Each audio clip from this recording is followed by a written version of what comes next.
Por que a igreja está dividida? Como resgatar a unidade cristã? Jesus disse em João 17:21, que todos sejam um, como tu és em mim, para que o mundo creia que tu me enviaste. Mas o que vemos hoje? Igrejas que não se falam, crentes que se atacam, denominações que disputam território, mídia, fama. A verdade é incômoda. A igreja de Cristo está dividida. E isso entristece o coração de Deus. Se o mundo rejeita o Evangelho, talvez seja porque nós rejeitamos uns aos outros. Talvez você já tenha passado por isso. Porque há tantas igrejas diferentes. Porque um diz que pode, outro diz que não. Por que há tanta confusão? Essas perguntas não são novas, mas a urgência para respondê-las é maior do que nunca. Nos últimos anos, a desunião tem se tornado pública, escancarada nas redes sociais. Pastores brigam em lives, irmãos trocam farpas em comentários, e os incrédulos assistem e zombam. A vergonha da divisão não está mais escondida, ela é visível. E pior, muitas vezes achamos isto normal. Mas eu te pergunto, o que aconteceu com a oração de Jesus por unidade? O que aconteceu com o mandamento de amar uns aos outros? Será que estamos tão certos contrariamente, mas tão errados espiritualmente? Hoje vamos enfrentar esse assunto de frente, porque estamos tão divididos. Por quê? Como podemos resgatar a unidade cristã? Qual é o preço da reconciliação entre irmãos em Cristo? Qual o papel da igreja nesse processo? Se você ama a igreja, este programa é para você. Se você já se frustrou com a igreja, esse programa também é para você. E se você quer ser parte da resposta e não do problema, esse programa é especialmente para você.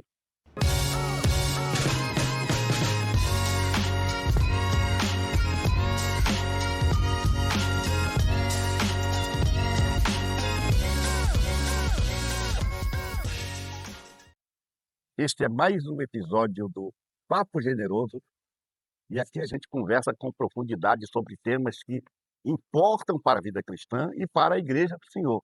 E hoje, com temor no coração, vamos falar sobre a divisão da igreja e o sonho de Deus para a unidade do seu povo. Queremos ser instrumento de reconciliação. Não estamos aqui para acusar, mas para refletir. Não para nos colocar acima, mas para nos colocar à disposição do Espírito Santo. Que ele nos conduza em amor e verdade. Vamos começar entendendo por que estamos tão divididos. Primeiramente, precisamos admitir que a divisão não começou hoje. No Novo Testamento, já vemos sinais dela. Em 1 aos Coríntios, capítulo 1, versos 12 a 13, Paulo confronta os cristãos que diziam: eu sou de Paulo, eu sou de Apolo, eu sou de Pedro, eu sou de Cristo. E ele pergunta: está Cristo dividido? A divisão, muitas das vezes, nasce do orgulho espiritual. A ideia de que meu grupo é mais santo, mais correto, mais verdadeiro do que o outro é um problema sério e espiritual. E esse orgulho cresce quando perdemos a centralidade do Evangelho e colocamos tradições humanas, costumes culturais e interpretações pessoais acima da cruz de Cristo. Outra causa da divisão é a falta de maturidade espiritual. E Paulo fala disso lá em 1 Coríntios, capítulo 3, quando diz que os crentes agiam como meninos carnais, criando contendas, diz ele. Quando não crescemos espiritualmente, brigamos por coisas pequenas e esquecemos do que realmente importa. E ainda, causas modernas, o ativismo político, infiltrados na igreja, as disputas por visibilidade nas redes sociais, as guerras entre ideologias e teologias que deveriam nos complementar em vez de nos dividir. Quando o púlpito vira palanque e a igreja vira palco, o corpo de Cristo se fere por dentro. Precisamos encarar uma verdade dura. A divisão também é alimentada pela nossa falta de amor. Jesus disse que o mundo conheceria que somos seus discípulos pelo amor. João capítulo 13, versículo de número 35. E não pelo conhecimento, não pela tradição, não pela performance, mas pelo amor. O amor muda tudo. Efésios capítulo 4, versículo 3, diz assim: façam todo esforço para conservar a unidade do Espírito pelo vínculo da paz. Veja que a unidade não é algo que criamos, ela já foi estabelecida em Cristo. Cabe-nos preservar esta unidade. A unidade verdadeira também só é possível pelo Espírito Santo. E é Ele quem quebra barreiras, une gerações, reconcilia culturas e faz com que diferentes ministérios e dons sirvam ao mesmo propósito. A diversidade da igreja não é um problema, é beleza. Em 1 Coríntios 12, Paulo fala sobre os muitos membros, mas um só corpo, e cada um tem a sua função, e nenhum é superior ao outro. Se todos forem iguais, o corpo não funciona. A unidade não é uniformidade, a unidade é a harmonia. Mas essa unidade espiritual precisa se tornar visível. Quando igrejas se abrem para cooperar, quando pastores se sentam para orar juntos, quando ministérios servem juntos à comunidade, o mundo vê o evangelho em ação. Unidade é também ouvir mais do que falar, é buscar entender, não apenas ser entendido, é abrir mão do direito de estar certo para preservar o amor. Não se trata de abrir mão da verdade, não, mas de se humilhar debaixo dela.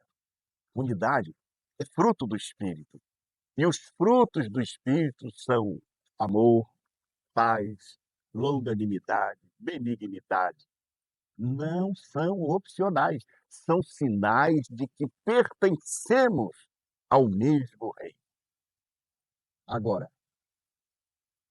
entendemos um pouco sobre as causas da divisão e o papel do Espírito na unidade. Mas precisamos falar de ação. O que fazer? Como começar? Quando começar? Primeiro, ore pela unidade. Parece simples isso, mas poucos fazem isso. Jesus orou por isso. E se ele orou, nós também devemos orar. Ore então por outras igrejas, ore por pastores de outras denominações, ore por cura, por reconciliação.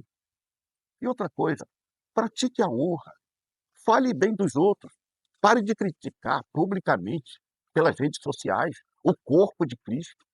Se há erros, corrija em amor, no privado, com temor, respeito. Não exponha o corpo do qual você faz parte. Pense nisso.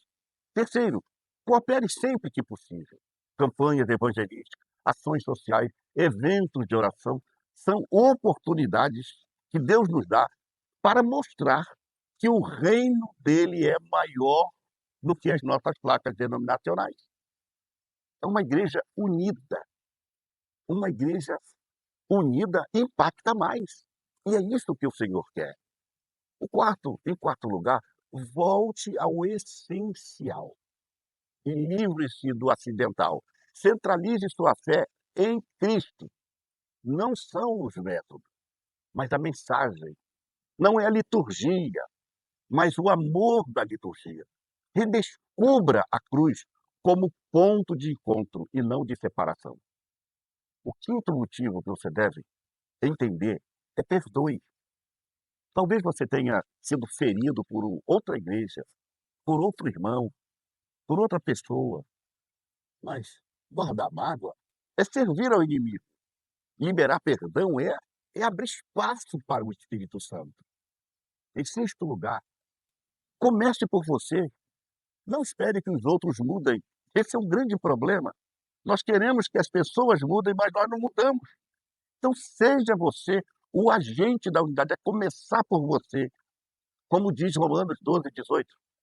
Se for possível, quando depender de vós, tende paz com todos os homens. Que palavra poderosa! A oração de Jesus, ela é tão poderosa e gloriosa que ela ecoa ainda hoje. Pai, que todos sejam um, para que o mundo creia que tu me enviaste. O mundo precisa de uma igreja unida. E isso começa com você. Você pode ser a ponte e não o muro. Você pode ser o abraço e não o punho. Você pode ser a voz que une, não que separa. Se você foi tocado hoje, escreva aqui nos comentários: Senhor, use a minha vida para restaurar a unidade. Vamos orar com você, caminhar com você. A divisão não será e não terá a última palavra. O amor de Cristo, querido irmão, querida irmã, vencerá. Peço a você, com muita humildade, compartilhe este programa com outros irmãos.